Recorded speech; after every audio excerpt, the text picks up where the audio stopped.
welcome to another episode of Stories of Learning, where we dive into the learning process and hear from guests about their ideas and concepts about learning and what they've experienced on their path. Today I'm excited to have Cory Bergeron in. Cory and I went to college together, and I learned a ton from him back then, and I have continued to learn a ton from him as the years have gone by. So I knew I definitely had to get him on the podcast, and I'm excited to share what he has to say with you guys. Before we dive in, I just want to say quickly, if you have any thoughts or ideas of your own to share, definitely send me an email at storiesoflearning@gmail.com, and I'll see if I can include them in the next episode. And I also have bonus content. So Cory has a special story that he shared just for the patrons. So if you want to check out my Patreon page and help me make this happen and check out some bonus content, then you can check out the link in the description. Any little bit helps to make these podcasts even better. All right, let's dive right in. So thanks for being a part of the podcast with me. Yeah. Looking forward to it. I've got 3 main segments that I go through with everybody, and they're all from Josh Waitzkin's book, The Art of Learning, which is his kind of journey through the learning process as he discovers it through chess and later Tai Chi Chuan. Really, really interesting book. But I just want to hear your point of view on some of the topics and what your journey's been like. Sounds good. Cool. So before we get into a segment, why don't we just hear a little bit about who you are and what you do and what you're up to. Okay, so my name is Cory Bergeron. I always describe to people the 3 things that I do and have been focusing on lately is number 1, I'm a record producer. So I record primarily alternative rock bands, and I've been doing that for a handful of years. I went to Algonquin College with you, and that's kind of how I started that journey. And then on top of that, I also play in a band. I play guitar in a band called Locket. We are like an alternative rock band. We are signed to Fearless Records. We just put out a new album called All Out on October 25th of 2019. Nice. And just got off of a month-long tour. I'm starting another one at the start of January. And then the third thing that I do that I've been putting a lot of time and energy into is I have a YouTube channel called Cory Bergeron Recordings. And on that channel, I kind of document everything I do on the recording side and the band side. It's equal parts educational and entertainment. I'm still kind of figuring out what exactly I want to do with it, but I really enjoy kind of sharing knowledge and experiences as well as just like having fun. So those are the 3 things I spend time on. Nice. I'll be sure to put all the links to all of it in the show notes so people can check it out. Cool. Well, let's dive into the first segment then, which I call Innocent Moves.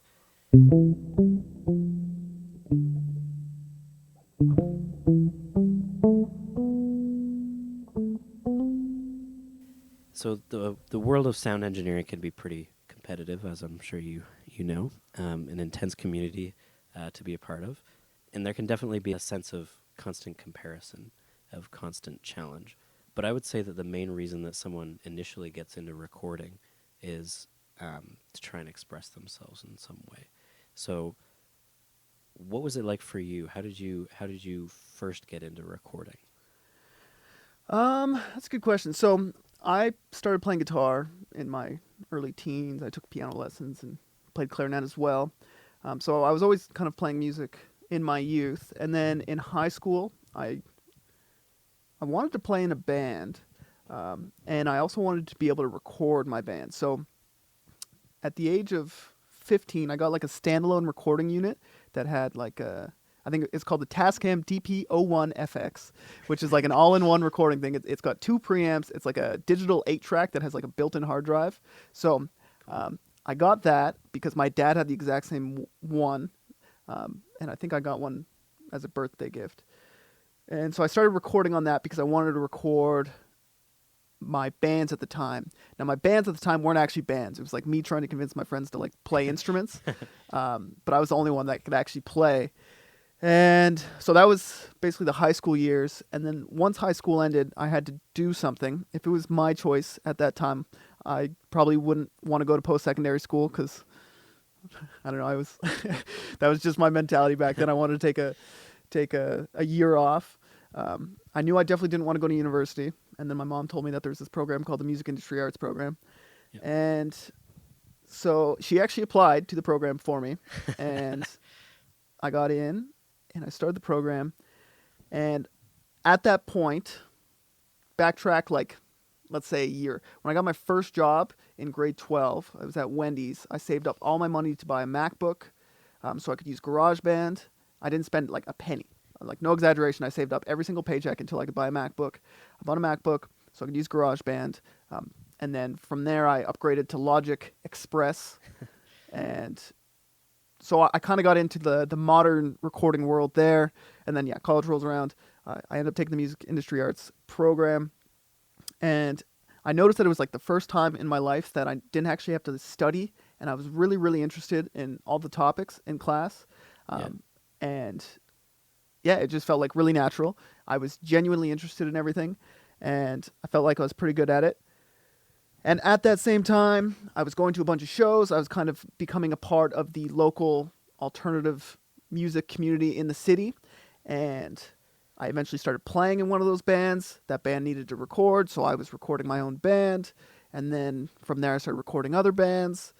And that's basically how I got into recording. Yeah. It seems like a simple question, but do you enjoy it still the same way that you did when you first started? It's definitely not the same thing.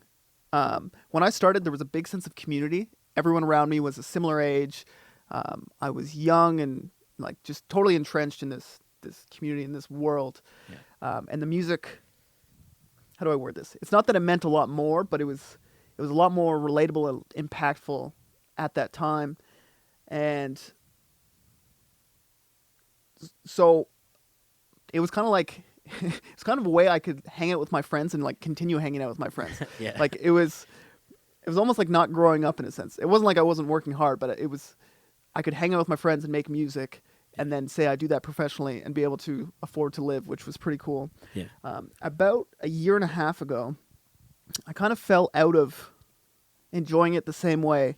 And I felt kind of guilty about it because I've been so fortunate to be able to do what I do. And I've had a lot of cool things happen, been able to work with a lot of cool people and been able to travel and all those things. And it was kind of a weird time because I felt like I identified with, like that was my identity. I was that guy. Yeah. And I was like, ooh, I'm not enjoying this as much as I used to. And, does that make me ungrateful? Am I ready to try something else and then totally give up on this thing? Yeah. And that's about the time I started the YouTube channel. Yeah. So I started doing that as well. And that I guess brought back the fire in a different way. The way I approach recording now is different. And I've like found a new love for it in a different way. I've explored with working on different genres of music. I exclusively work with people I want to be working with. Like I won't take on a project because I have to do it. I have to be very excited and genuinely interested in doing it because I think that's the only way you can create something worth making. And at the same time, in my earlier years, I spent like 80 hours a week thinking about recording. I would go and I'd work a long day and then I'd come home and I would watch every YouTube tutorial and then I would repeat that cycle for years. Yeah. So I also think I got a little burnt out in that period. So having a little bit of balance, forced balance by doing other things has also helped me enjoy the time I spend recording. Yeah, I think it's definitely important to take that time to reflect on it and say, is this really what I want to be doing with all my time? There's a lot of stuff you and I have talked about a lot, like just interests in everything, like in all different types of things. So I think it's definitely important to take a minute and reflect. It's definitely, and a common thought that I would have is like longevity. It's like, okay, how long can I be doing this? Because the music industry is always changing. Okay, so you have to stay sharp. You have to stay current. As you get older, you have to like be aware of what's in, what's working, how people are going about doing things, and you have to stay up to date, or else you become that old fossil, and it happens quicker than you know. Yeah. So you can't be half in. You either have to be all in, or find something else to do. Yeah. As well as I'm a type A kind of guy and I am curious about everything. So if I find anything interesting, like I'll, I don't know, watch a bunch of videos on how things are done and whatever. So longevity was one of my biggest concerns. And I think playing in the band and also doing the YouTube stuff has kind of given me a little bit more security in the long term. Let's say Yeah. I'm recording, I can do forever. The band is a little bit more fragile just because there's a lot of personalities. There's a lot of other factors involved. But the YouTube channel is something I have complete control over. So I don't need anyone else to make videos. Yeah. So I kind of have this security making the YouTube content, which has made it at least ease my mind more in the short term doing the things that I do. And you get to still do the recording kind of stuff, but in a different lens, I guess. Yeah, and actually, this is another thing too. It kind of comes to or touches on like the impact you're making. When I work with an artist, let's say we have this amazing experience where we work on music for a week or 2 weeks, whatever, and then we create something, and then if they have fans, it's totally up to them. If they have fans, they listen to the music, they consume it, and it might mean something to them. Yeah. Through the YouTube channel, I'm able to share that experience with thousands more people. Yeah. So, and I can share it on different levels. I can share it on an educational level. I can share it on an entertainment level. Well, those are I guess the main two levels, but you can share it and you can make that experience mean so much more to just you and the band. You can make it mean more to tons of people, which actually adds value to the artist. If I'm working with an artist and I have my own audience, Yeah. like it's a win-win-win-win-win. So Yeah. that's been an amazing discovery, and Yeah. that's been a cool addition to the journey. Very cool. Well, that leads into my second segment then, which is using adversity.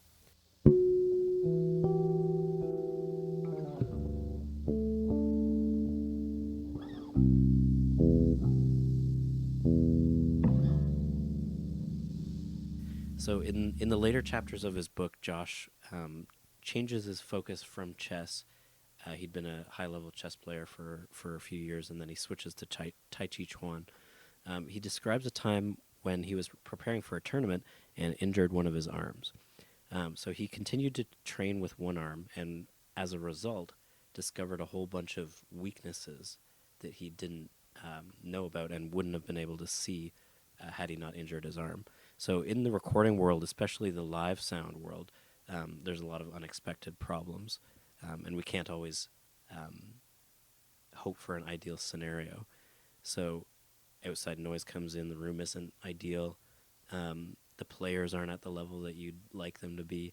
So how do you look at adversity in that world, and how do you overcome it? Do you enjoy the adversity of that, the challenge of it?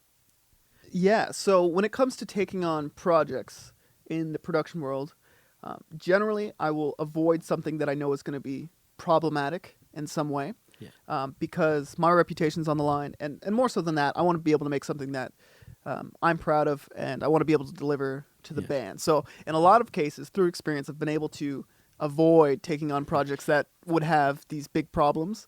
Now, with that being said, you have to take on projects, have those big problems happen to understand where they could lie.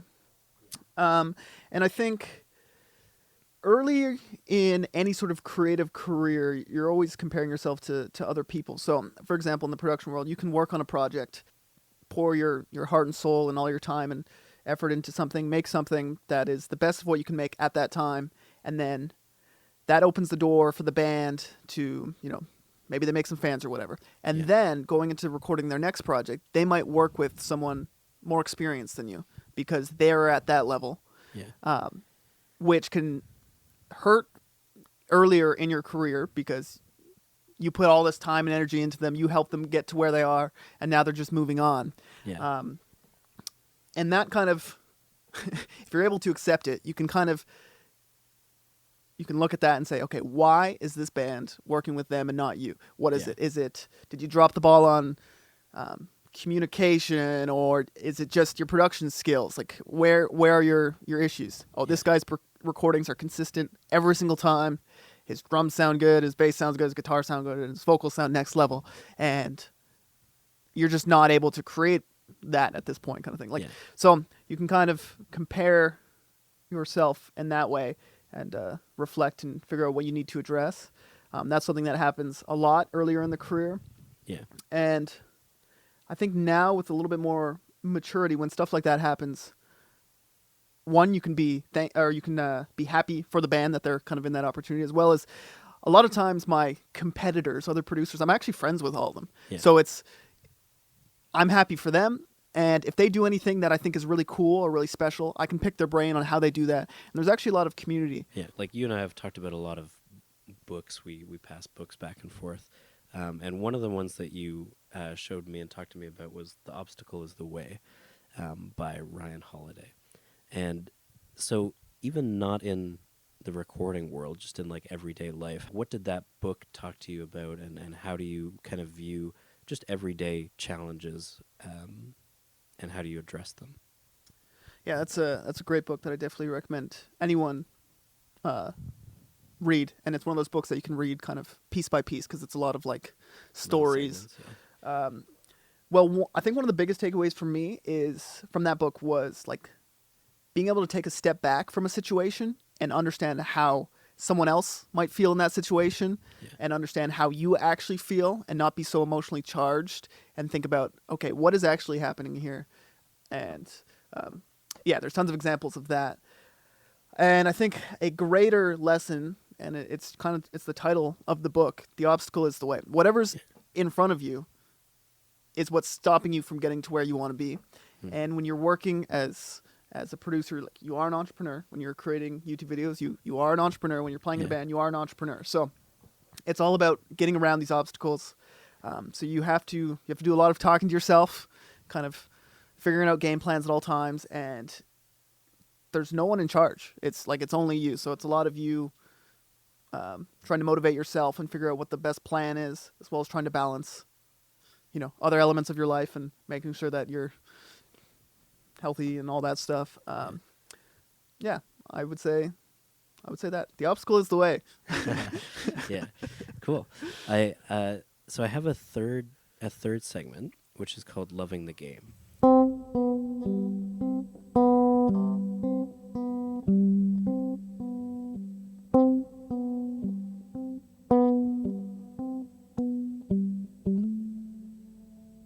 So as you said, you play in a band, and you've been on a few tours lately, released an album as well, and you're still recording and doing lots of projects with other bands. Do you still enjoy all of that stuff the same way that you used to, or do you think that it's important to be able to kind of change your focus and see things through a different lens, in order to keep... Because we all get into music, I would think, for the enjoyment of it. Do you find that you have to remind yourself every now and then that you enjoy it? Yes, and I think that's normal, and that's something that you have to, that I think it's like healthy to come to terms with. I like to kind of operate with looking at the big picture at all times. Yeah. And as long as I feel like I'm working towards something, I can put myself through any level of suffering as long as I'm getting somewhere. And what I mean by that, like specifically playing in a band. I just got off a 4.5-week tour that went all over the States.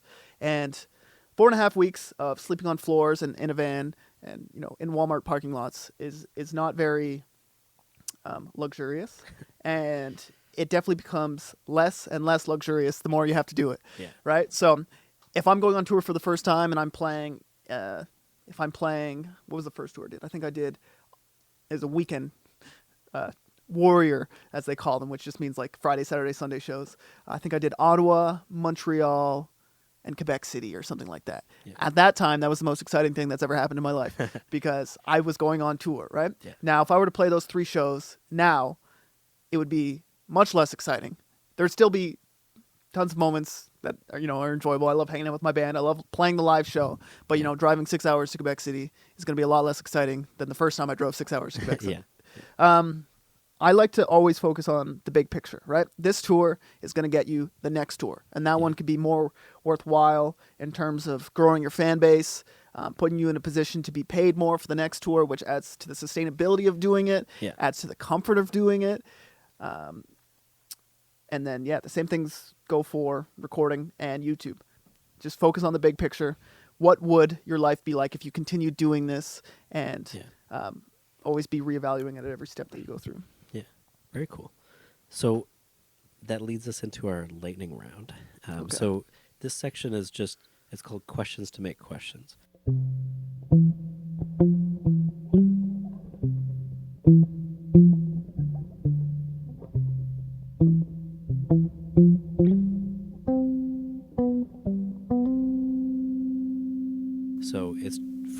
answer, but for everyone to kind of think about what their answers would be as well.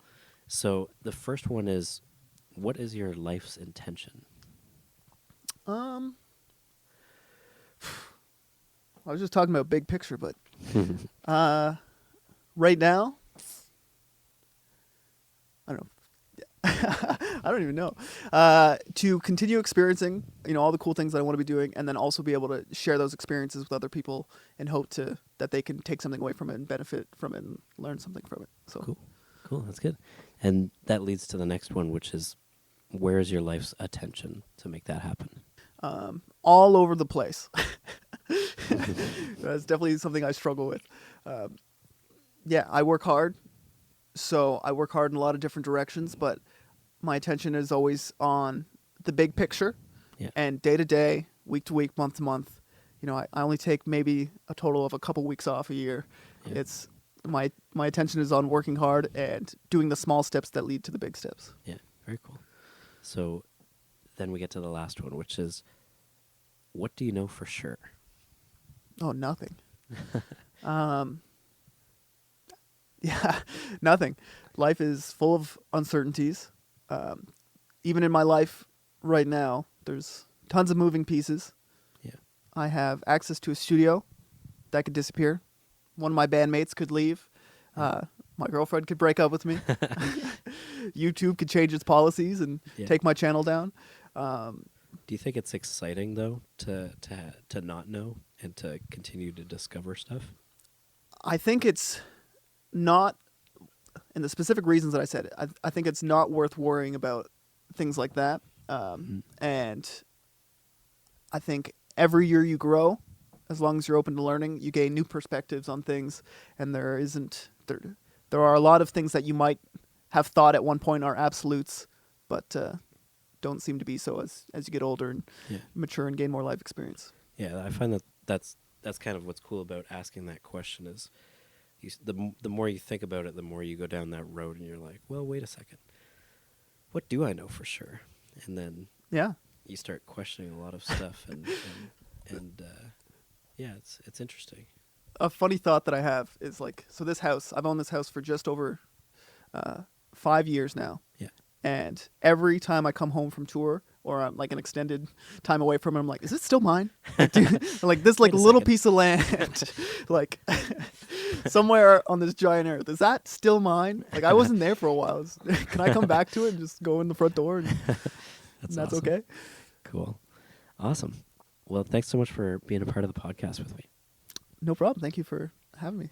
I'll be sure to put links for everything, and hopefully some people check out your YouTube videos as well. Yeah, if you're into audio production or anything music related, it would be cool if you checked it out. Or if you need an album mixed. Yeah. Pretty cool. Cool. Awesome. Thanks for listening to another episode of Stories of Learning.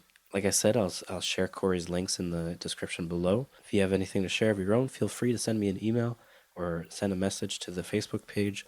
And if you enjoyed what you heard, then feel free to leave a review on iTunes. That's how the podcast gets more visible for other people. And I'll see you next week.